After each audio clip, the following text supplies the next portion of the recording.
I decided that one of the problems we had in Texas was that money for parks and natural areas was hard to come by. It was always the first thing out of a budget and the last thing in. And to have a really viable park system, you have to have continuity, and you have to know where your money is, and you have to plan, do a lot of planning, and you have to plan along population growth and explosion.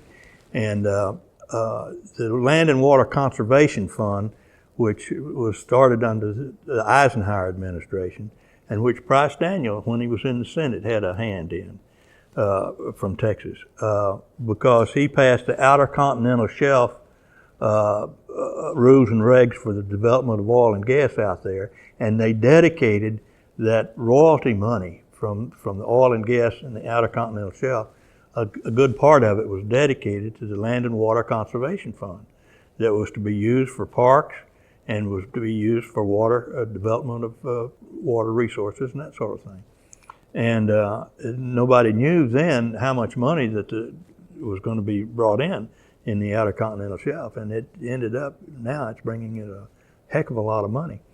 And that money was dedicated.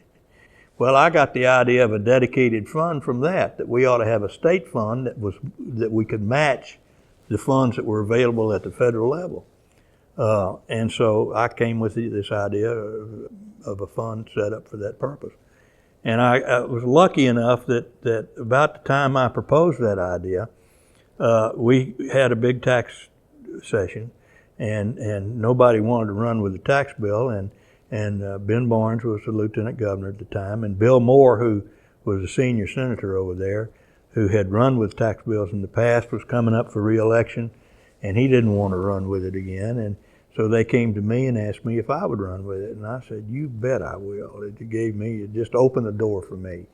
And I said, under one set of circumstances. And he said, "What's that?" And I said, "I would like to be able to put in a provision in there where we can develop a dedicated fund and put the money into it from a cigarette tax or a beer tax or a tax on something, but put that money in there and let that go for nothing but be dedicated to the development of historic sites and parks and open natural areas." And they agreed to that. And so that's how Fund 31 got started. And we set aside a penny a pack on cigarettes.